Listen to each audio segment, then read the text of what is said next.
ভারতীয় রেলের recruitment board group D বা various post in level 1 of 7 CPC pay matrix নিয়োগের জন্য যে নোটিফিকেশন প্রকাশ করেছিল এবং অনলাইন ফর্ম ফিল আপ শুরু হয়েছিল 23/1/2025 তারিখ থেকে, সেই নোটিফিকেশন সম্পর্কে একটি গুরুত্বপূর্ণ ইনফরমেশন আপনাদের সঙ্গে শেয়ার করব। ভারতীয় রেলের রিক্রুটমেন্ট বোর্ড অফিসিয়াল ওয়েবসাইটে করিজেন্ডাম 1 প্রকাশ করে জানিয়েছে, গ্রুপ ডি বা level 1 of 7 CPC pay matrix নিয়োগের জন্য অনলাইন সাবমিশন অফ অ্যাপ্লিকেশন এবং উইন্ডো নোটিফিকেশনের সময়সীমা বর্ধিত করা হয়েছে। চলুন দেখে নেওয়া যাক সংশোধিত সময়সীমা। Number 1, closing date and time for online submission of applications, অর্থাৎ অনলাইন সাবমিশনের লাস্ট ডেট ছিল 22/2/2025 রাত্রি 11:59 পর্যন্ত।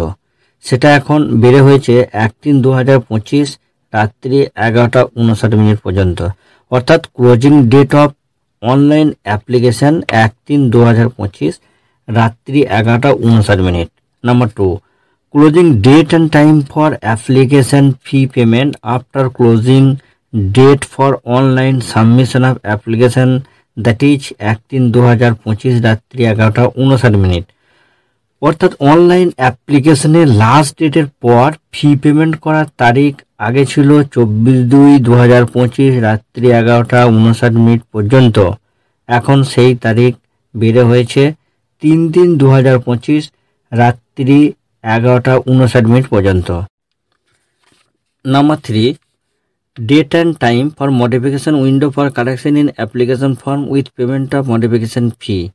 এর সময়সীমা ছিল 25/2/2025 তারিখ থেকে 6/3/2025 রাত্রি 11:59 পর্যন্ত। এখন বর্ধিত হয়েছে 4/3/2025 থেকে 13/3/2025 রাত্রি 11:59 পর্যন্ত। এখানে একটি বিষয় উল্লেখ্য যে create an account form and chosen railway can not be modified. চাকরি প্রার্থীদের উদ্দেশ্যে বলবো, প্রতিটি ইনফরমেশন অফিসিয়াল ওয়েবসাইটে দেওয়া আছে, আপনারা রিচেক করে কেয়ারফুলিভাবে অনলাইন অ্যাপ্লিকেশন সাবমিট করবেন।